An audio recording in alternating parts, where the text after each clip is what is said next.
Alright, welcome everyone. In this video we're going to be covering section 6.6, the fundamental theorem of algebra. This is what it's all about, folks. The fundamental theorem of algebra. You can't get more serious than this. This is what it's all come to, essentially. Alright, anyway. Before we get into the fundamental theorem of algebra, let's look at this writing equations thing first. Okay, so this equation, it's already factored, and I want you to recall how we found the roots. So for this equation, right, if it's equal to 0, right, the roots are x plus 3. If that equals 0, its root would be -3, right? You get x equal to -3. You take all of these and set them equal to 0 and you solve them. So for the next one, you would get x equal to 5. And for the last one, you'd get x equal to 1/2. Now, I was able to do them really quickly because if you notice from the first one, these were essentially opposite, right? The plus 3, but really the x equaled -3. For the -5, the x equaled to +5. For the -1/2, the x equaled to +1/2. That's essentially what I'm trying to remind you. Because what I want you to try now, what we'll do together first, is let's do the opposite. Given the zeros, let's write the equation out ourselves. So here are some solutions, -2, 2, and 4. Let's begin by writing the factors first. So if -2 is a solution, remember the factors and the zeros are essentially kind of opposite, right? So if -2 is a solution, then the factor would be x plus 2. And if you're wondering, just remember, if you took that x plus 2, you want to just check your work here, see if this is right, and you solve it, well, you'll get x equal to -2. So x equals -2 is the solution for the factor x plus 2. And the trick to remembering that is just remember that these are essentially opposites. A -2 means that this will be a +2. But anyway, let's move on. The x equals 2 means it'll be x minus 2. Again, a +2 here means this will be a minus over here. And then x equals 4 means x minus 4 is the factor. Now that's not it. I mean, that's a good start. That's the best start. But we still want to multiply these together to write the polynomial out so it looks like a normal polynomial. All right, so we're not going to try and multiply all three of these together at once. Let's just multiply the first two groups here together, and then after we multiply them together, then we'll multiply the x minus 4 with it, okay? So all this takes is a little bit of foiling, distribute a little bit. So take the x times the x, you're going to have x squared. And then distribute the x times the -2 to make -2x. Again, we're not really worried about the x minus 4 yet. We're just multiplying our first two terms together. If you take the 2 and distribute it, 2 times x is 2x, and 2 times -2 is -4. So that's just the first two terms multiplied together. Notice these are like terms here. So if we combine them, -2x plus 2x, well actually that's going to be 0, right? Those cancel out. So all we'll have is x squared and -4. But that's the first two terms put together. Don't forget we still have the x minus 4 over here that we ignored the first time. But now we're going to multiply it together with the x squared minus 4. So same thing, distribute. X squared times x would be x to the third. X squared times -4 would be -4x squared. Then distribute the -4 times x, -4x, and -4 times -4 is a +16. You'd combine like terms if you see any, but none of these are like terms. That's as far as we can get. So there's your answer. I apologize for the color combo there, but there's the whole polynomial written out. All right, we could try this one more time. I actually think this is already worked out, but I'll go ahead and just explain it real quick. So these are the zeros. 0, -2, and 3. Same thing, let's start by making the, factors for each of them. So for 0, it's x minus 0. Now it could be x plus 0. It doesn't actually matter because 0 is neutral. But anyway, x minus 0 is what we have. For the -2, it's x plus 2. Remember kind of the opposite thing going on. And then for 3, it's x minus 3. So if you're wondering how we get from that step to this step, let me kind of show you off on the side here. So x minus 0 is really just an x, right? I mean, you're not adding anything or subtracting anything from it, so it's just simply an x. You still have x plus 2, and there's still x minus 3. So all I did essentially was just kind of remove that 0 because it's pointless. Same thing that we did the first time. We're going to multiply the first two things together, first two groups together, and then we'll worry about the last one, the x minus 3 later. But let's distribute this. X times x would be x squared. X times 2 would be 2x. Now, of course, that's all we have to do to put those together, so that's why you see that's where the x squared plus 2x comes from. But, of course, don't forget the x minus 3 was still there. We just didn't multiply anything to it the first time. But now you can. Now you can multiply the x minus 3 with that x squared plus 2x. Distribute the same thing. X squared times x is going to be x to the third. X squared times negative 3 would be a negative 3x squared. 2x times x would be 2x squared. So if you combine these as like terms, that's how they're going to get negative 1, right? Because negative 3 plus 2 would be a negative 1x squared. So that's why that's there. And then lastly, the 2x times negative 3 gets you negative 6x. And that's it. So just remember the factors are opposites of the zeros, and then just multiply them together is all it really takes to do those problems. I'm assuming that you know how to multiply relatively well. All right, so the fundamental theorem of algebra. Let's cut to the chase here, okay? Every polynomial function of degree n greater than or equal to 1 has at least one zero, where a zero may be a complex number. That's all well and good, but the corollary is really where it counts, okay? Every polynomial function of degree n greater than or equal to 1 has exactly n zeros, including multiplicities. So what that is saying, what that means, is that the degree of the polynomial is the same as the roots of the polynomial. So for example, a quadratic function, which is something like x squared plus 3x minus 4, its highest degree is 2, and that means it has 2 roots. Not at least 2 roots, not sometimes 2 roots, it always has 2 roots. A cubic function, which is something, like x to the third plus 2x squared minus 5x plus 7, highest degree is 3, meaning it has 3 roots. A 5th degree function would have 5 roots, exactly 5 roots. A 7th degree function would have exactly 7 roots, and so on and so forth. So the degree tells us how many roots there are, which is kind of a nice connection. However, important things to make a note of. Not all roots may be real roots, okay? For example, a cubic function may only have one real root. Now, if you think about it, a cubic function has 3 roots. It has 3 roots guaranteed, but it only has one real root. Well, what does that mean? It means the other 2 roots are imaginary or complex roots, imaginary roots, okay?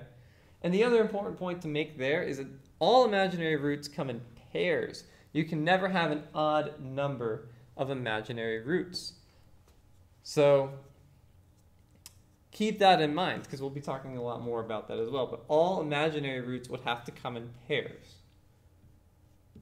You're never going to have just one. So just a quick example, if you look at go back to the cubic function, if you had a cubic function that you think has 2 real roots, well, if it has 2 real roots, then that would mean it only has 1 imaginary root, but that's impossible because imaginary roots should always come in pairs. There should always be an even number of them.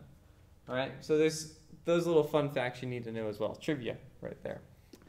Graphs of polynomial functions. So let's take a look at what the connection is between the degree and basically how many turns a function might have. So with a linear function, right, degree 1, it's a straight line, has absolutely no turns in it whatsoever.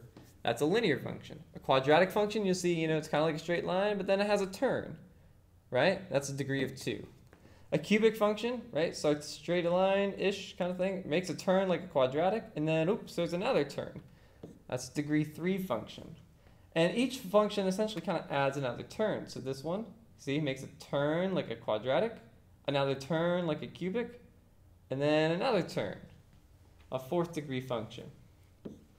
And then, of course, a 5th degree function, notice it just adds another turn. So it has one turn like a quadratic, and then another turn like a cubic, then another turn like a quartic, and then a 5th, I don't know how many turns it was, but anyway, another turn that, of course, means it's a quintic degree. Now, this isn't always a guarantee. You sometimes would see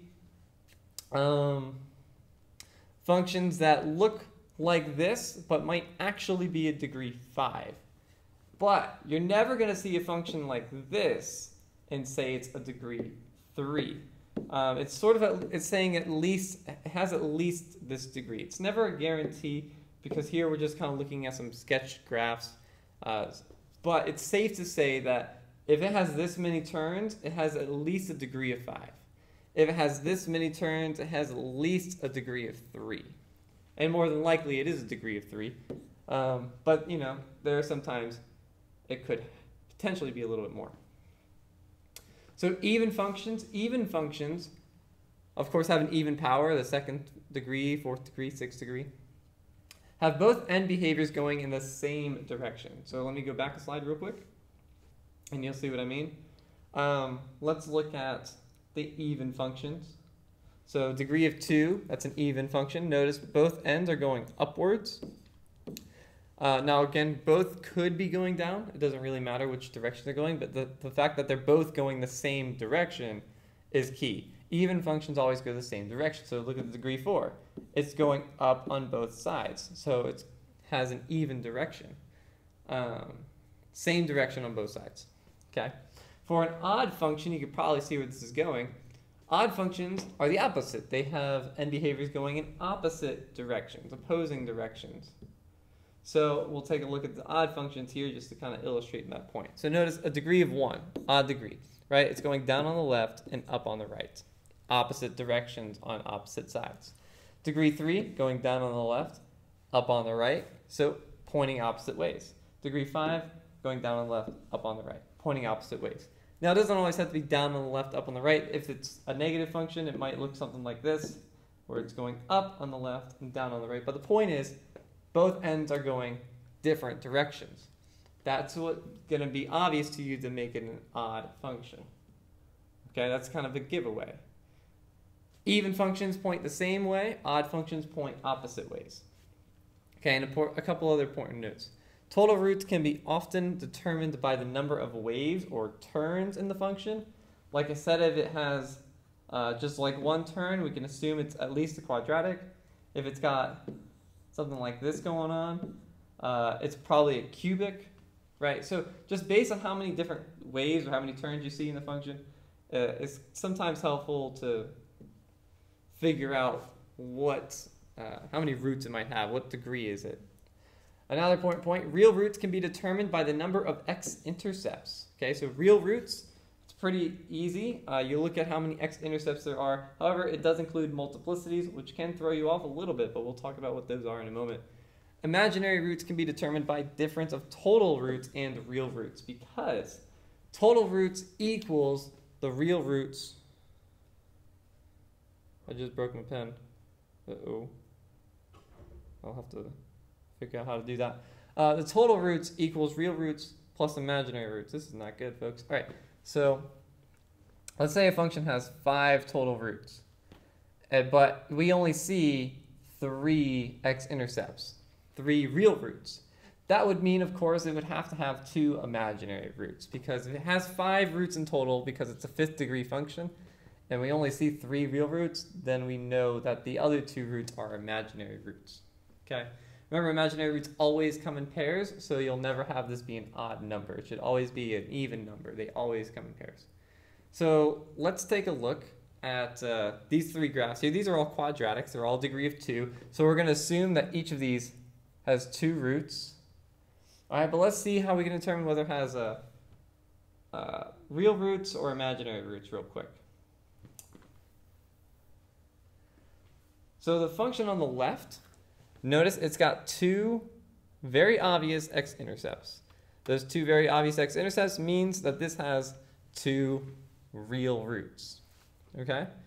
Now the trick comes with the second graph, the one in the middle. It only has 1 x-intercept, but it still has 2 real roots. And the reason for that, well, let's go back to this equation up here for a second. We know it has 2 real roots because it's a quadratic. We can see that it's a quadratic function just based on its shape. So we know it has 2 real roots. And if we say or act like it has only 1 real root, then that would imply that it would only have 1 imaginary root. But remember, imaginary roots can't be odd. So that's not true. So this does have two real roots, and here's the reason why. Let's say that looks like it's around x equals 1, right? That would probably make the factors x minus 1 and x minus 1. So this is what multiplicity means. It means having the same root twice or multiple times. So even though it only has one x-intercept, only hits the x-axis one time, it's doing so based on the fact that the number of roots are the same one. So x minus 1 and x minus 1 are the roots for that. It only has one solution, but there's two of them. Okay, a duplicate version of it. Okay, so it's 1 and 1. But of course, that only shows up once on the graph.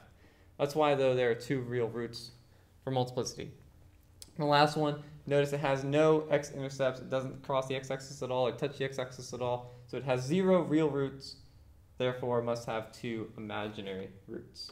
Okay, so imaginary roots are kind of things, the roots that don't touch the x-axis. All right, I'll do one of these real quick, and then I'll probably do more on another video separately.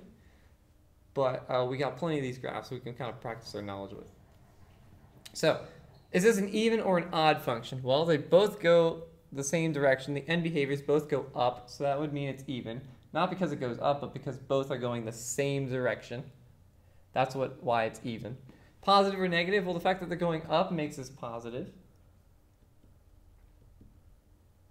Okay, if theoretically these were probably shaped like this and it was opening downwards, then we would say it's negative. Okay, so opened upwards means it's positive. And that's true for any function, whether it's a quadratic like this or like a weird looking one like that. If they're both going up, it's positive. Degree, well, because like I said, you can see it only has one turn here. It's a quadratic, has a degree of 2. Total roots, this is always the same as the degree based on our fundamental theorem of algebra. If it has a degree of 2, then that means it has 2 roots. So these should always kind of be the same number. Real roots and imaginary roots. So let's start with the real roots. Look at the x-intercepts. Okay, it has 2 very obvious x-intercepts, so therefore has 2 real roots. And since it has 2 real roots, that must mean that there are 0 imaginary roots. Because remember, if it has 2 roots in total, and 2 of those roots are real, then that means no roots are imaginary. Okay, because total roots equal real roots plus imaginary roots. All right, I'm going to end it there, guys. I hope it was helpful.